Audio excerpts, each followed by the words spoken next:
Hello, I'm Esther Gidu. Welcome to Africa 54. Here's what's coming up. Nigeria's Economic and Financial Crimes Commission says Nigeria's banking sector is responsible for 70% of financial crimes or fraud perpetrated in the country. Russia's war in Ukraine shatters the dreams of a Tanzanian medical student who now faces an uncertain future. And U.S. presidential candidates Joe Biden and Donald Trump employed the use of artificial intelligence to attract voters. All this and much more coming up on today's Africa 54.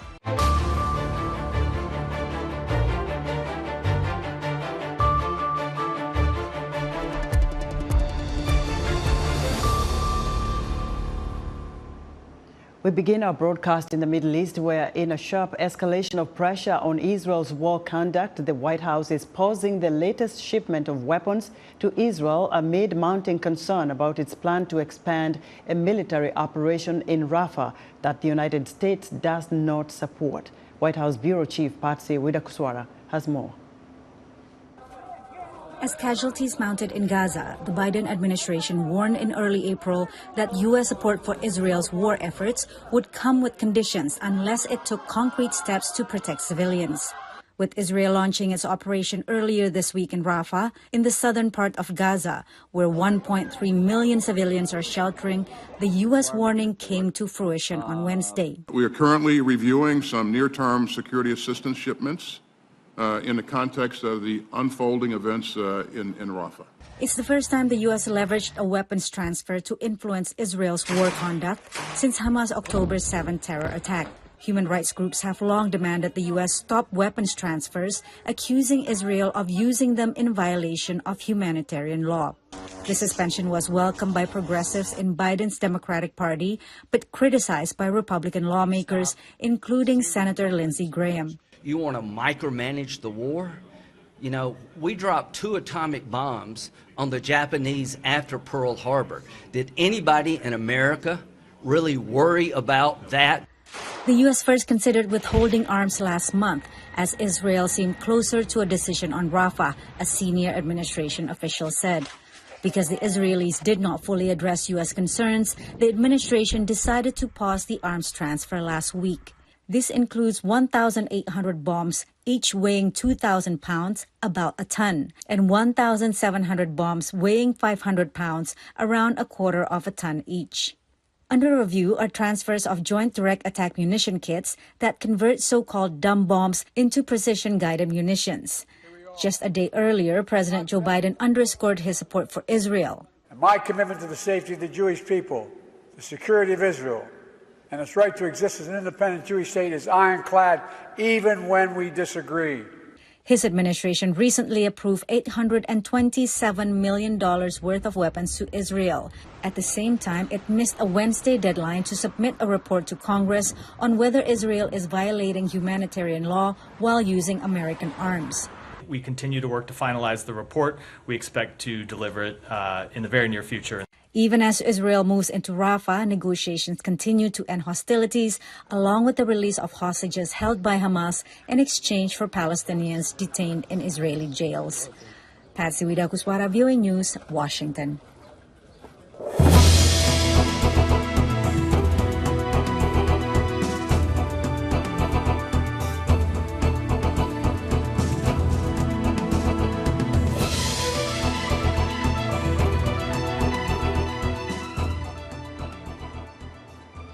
Nigeria's banking sector is responsible for 70% of financial crimes and fraud perpetrated in the country, according to the Economic and Financial Crimes Commission. Each year, Nigerians report tens of thousands of fraud cases to authorities.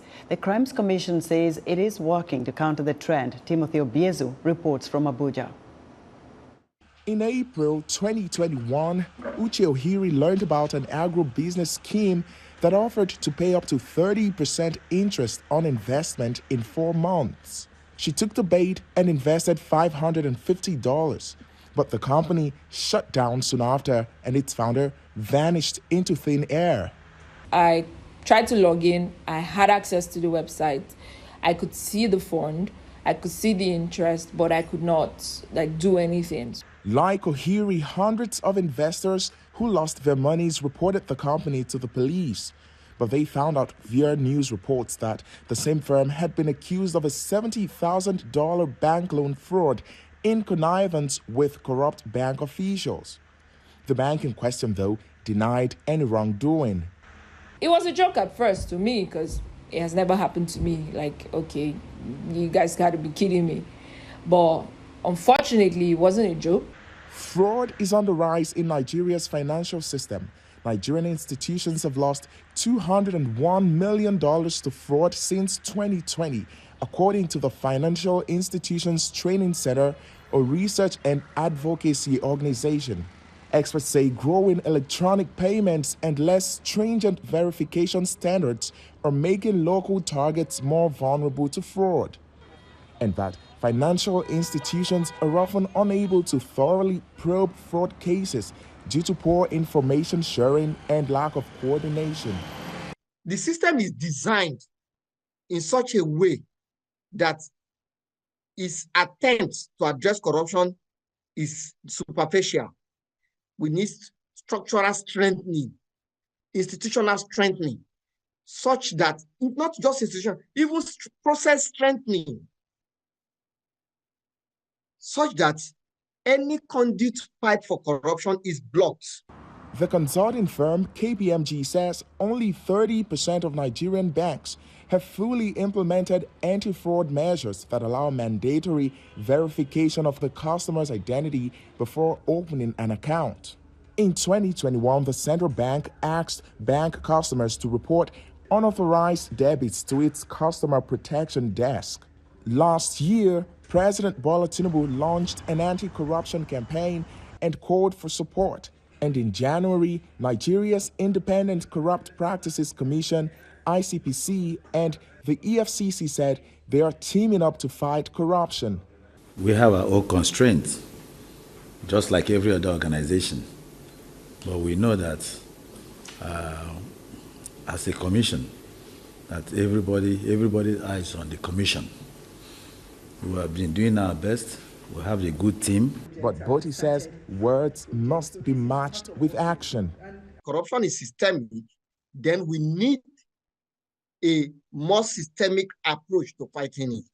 So with all of the initiatives that we have on ground, we need to begin to deploy these things in a truthful manner.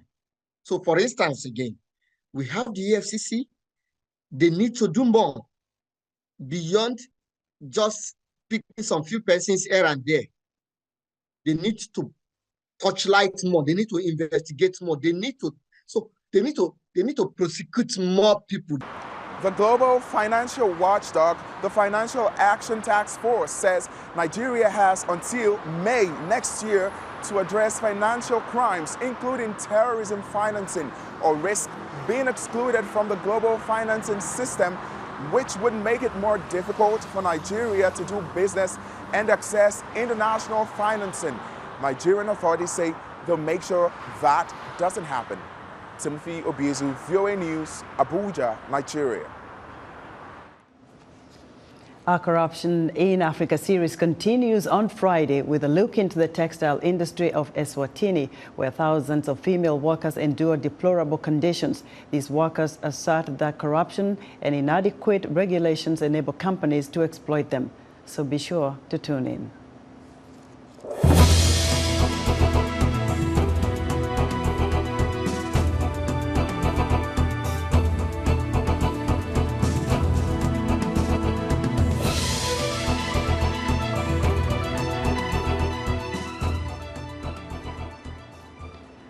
Bol Gaideng's story is shaped by a tumultuous backdrop of a war-torn Sudan, but one of resilience and determination. His childhood was shattered when his home village was raided by the Arab Muslim Janjaweed militia.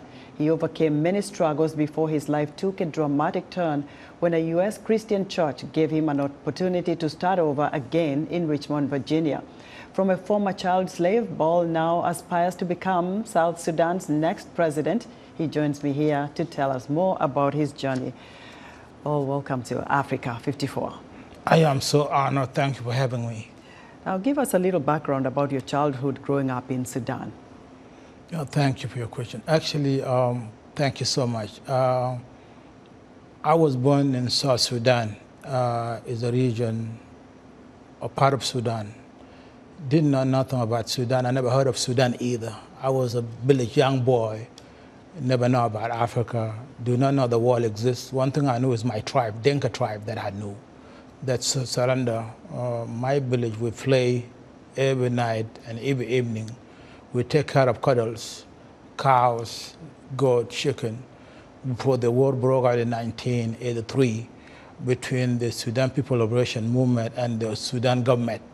And that actually encouraged the Sudan government actually support the Janjaweed to go to African villages and raid the village and take the women and children to slavery and kill the elderly men and women, take the cuddles, take the chicken, and burn down the weed or maybe the food that was grown by the African that we depend on, left our communities to depend on leaf trees in the region that actually caused the most starvation in 1988. So I was taken to slavery, and then I was able to manage to escape in 1999.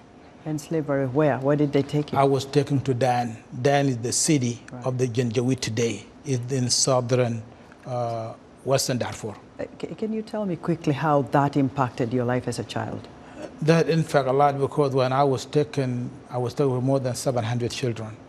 And we've been, as soon as we reached Dan, the last station, we were disputed. We were distributed to different masters. People were waiting for us when we got there. A lot of them killed and they died, and young girls, there was sexual abuse. Right, let's move on to your ambition. You have very big ambitions to become the next president of South Sudan, but apparently you cannot set foot in South Sudan. So how would this be possible? Actually, it's difficult because I escaped more than 3 assassinations in 2018 and also 2022 by the Kir National Security. My wife could not manage. She was killed, she was raped, and then she died during the shell birth in 2018. So I lost my wife, leaving behind 2 children that I'm raising now. So it's very difficult. Most of the young men who actually faced Salva Kiir, they did not survive, they have been killed.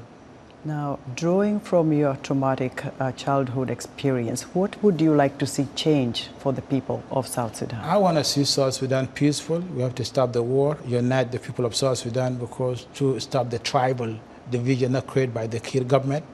And that's one of the reasons why I'm fit to be the unifier of the people of South Sudan. Women and children who are suffering under Kiir and his vice president who created in 2013 war. So how would you get there if you cannot set foot there, your persona non grata? What steps? We've been mobilizing the international community.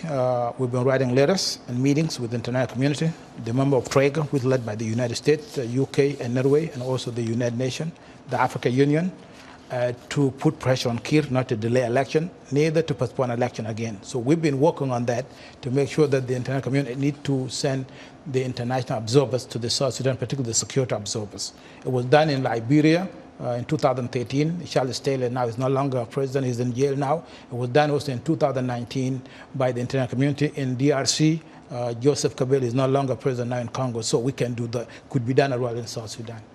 Big ambitions, but thank you for thinking about reconciling communities of South Sudan. Well, thank you. Paul Gaideng is a human rights activist, author, and former child slave. Russia's war in Ukraine is now in its 2nd year, and many African students who left for safety reasons find themselves back in their home countries and feel largely ignored. Lulu Sanga spoke with one student whose dream of becoming a medical doctor was disrupted and now has an uncertain future. 25 years old Nenyurata Teveli is enjoying a sunny day in Dar es Salaam, Tanzania. She had been away in Ukraine for 4 years, studying to become a medical doctor, till February 2022, when Russia invaded Ukraine, ending her studies and thrusting her future into uncertainty. Tearing up, Teveli recounts her escape from Ukraine. I remember I walked for 12 hours. I could see the border, like where we were going to enter, but my legs were giving up. Sorry. It's okay. It's okay. Take your time. like, I'm not used to walking for so long.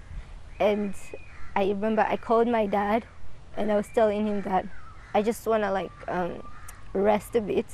And my dad was like, no, when you stop, you're not gonna get up. So you just have to continue. So he just said, you have to continue walking. Like, there is no way if you stop, your legs would give up completely. So I just continued walking until when I got through the borders. Remembering the February 2022 phone from their terrified daughter, Nyagusi Tevele says he and his wife didn't sleep for days, fearing that their daughter might not make it out of Ukraine alive. The time was very hard for us as parents. Her mother was faint because she saw that her daughter is going to die. We kept encouraging each other. But lastly, me, because I was not crying, I was trying to follow up for her. At the 6th day, I became sick. So I rushed to hospital, and the doctor told me that is peptic ulcers and it is severe. From Ukraine, Tevele crossed to Poland and then Italy, from where she flew back to Tanzania. Grateful to have survived, she held on to her dream of completing her studies. After a few weeks of resting and healing, Tevele applied to other universities in the European Union, but finding a place was not easy. I did a lot of interviews, I did a lot of countries, and I got some universities, but most of them were suggesting that I should go back like years back in order to learn the language so that I could be able to do my clinicals, because it's really hard doing clinicals in most EU countries. English is their second language. Most of them have their own official languages. So I just came back home. According to Ukrainian State Center for International Education, Tevele is just one of about 10,000 African students who were studying in Ukraine before the war. Left with few choices, Tevele, like many others, switched to alternative pathways to continue her studies and rebuild her future. But language was not the only obstacle. For non-EU citizens, we know the school fees is really high if you're going to study medicine, so it was one of the challenges that most Tanzanians faced. Most Tanzanians that I know ended up changing their course of direction. So people who are into medicine transferred into nursing schools or transferred into psychiatry or psychology. After some soul searching, Tevele concluded that while she might not become a medical doctor, she could still help to improve the healthcare system in her country. Thus, she changed her perspective. I had to go back to the drawing board. Like, are you ready to repeat several years back so that you can learn a new language and continue medicine? I was like, I could still help people. There is a lot of masters in public health. There is international business management. I can help in opening businesses and helping in opening hospitals and helping managing the hospitals to make sure that they provide actually proper care to people. Painful as it was starting over, Tevele accepted a scholarship in France to study international business management. Now in her 3rd year, Tevele, who is home for a short break, says she no longer thinks of going back to Ukraine or studying medicine. I'm already in a new path, so I don't think I'll also be going back. According to the Ukrainian State Center for International Education of the Ministry of Education and Science, there are more than 51,000 foreign students in Ukraine, compared to more than 84,000 before the war. Nigeria and Morocco are among the top 5 countries of African students in Ukraine. Reporting for VOA Africa, I am Lulu Sanga in Dar es Salaam, Tanzania. U.S. Republican House Speaker Mike Johnson faced an unexpected challenge from hardline Republican Representative Marjorie Taylor Greene. However, her attempt to remove Johnson from his position on Wednesday was quickly rejected by both Democrats and Republicans. For more insight on the situation, let's go to Capitol Hill, where VOA's Paul Ndiho is standing by. Hello, Paul. Tell us what reasons Marjorie Taylor gave for trying to remove Speaker Mike Johnson from his position. Thank you, Esther. That's right. Speaker Mike Johnson survives the ouster from the Republican Congressman Marjorie Taylor Greene. He lives on to tell this story for another day. What happened precisely is this has been an ongoing thing. Marjorie Taylor Greene had threatened to oust Speaker Mike Johnson because he solicited support from Democrats to pass a bill that would ultimately fund Ukraine. As you recall, that bill was recently signed into law by President Joe Biden. So that's where the controversy comes from. But at least for now, Speaker Mike Johnson is safe and his job is secure. Now let's jump to what you like to talk about, tech issues. TikTok. It's taking a legal action against the U.S. government over that proposed law that could potentially ban TikTok in the United States. Now, what more do we know about this? That's correct. TikTok, or the parent company of TikTok, ByteDance, filed a lawsuit yesterday, Tuesday, in the U.S. Circuit Court. They claim that the law that was signed into by President Joe Biden violates the First Amendment, and that nearly 170 million Americans are on TikTok. So going forward with this ban would ultimately mean that these people who are on TikTok as users, as active users, doing all sorts of things on the platform, will not be able to do that. So they, in their filing, they argue that this ban should be rescinded. They should let the people decide what they want to do with TikTok. Oh, we're going to have to leave it there. Thank you so much for updating us on what's happening at Capitol Hill. VOA's Paul Ndiho reporting live for us from Capitol Hill. Still to come, U.S. presidential candidate Joe Biden and Donald Trump used artificial intelligence to attract voters. Stay with us.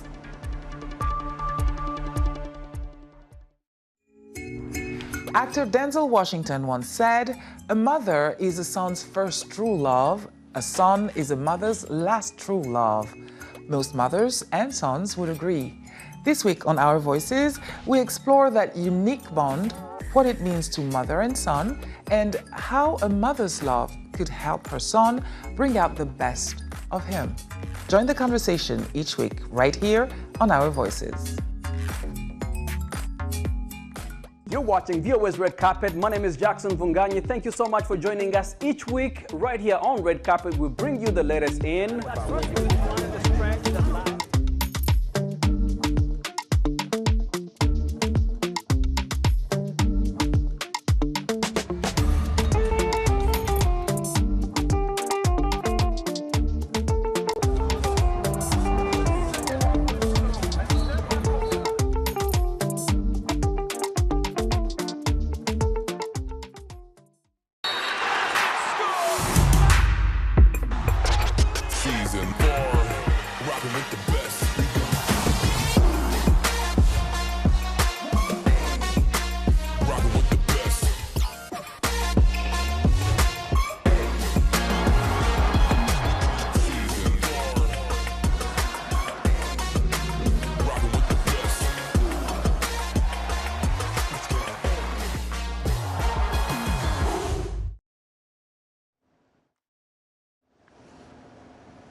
In other news, Kenya Medical Practitioners, Pharmacists and Dentists Union, representing more than 7,000 members, called off a national strike that had left patients in limbo for almost 2 months. The union says they agreed to trust the government to implement an agreement signed to ensure the labor issues, including payment of back pay that caused the strike, are resolved. A Boeing 737 plane carrying 85 people caught fire and skidded off a runway at the airport in Dakar, Senegal. At least 10 people were injured. Senegal's transport minister says the Air Senegal flight operated by Transair was headed to Bamako, Mali, late Wednesday with 79 passengers and 2 pilots and 4 cabin crew members. And an anti-discrimination activist in Tunisia has been arrested in a money laundering investigation as the dangerous and dire conditions facing migrants and their advocates worsen.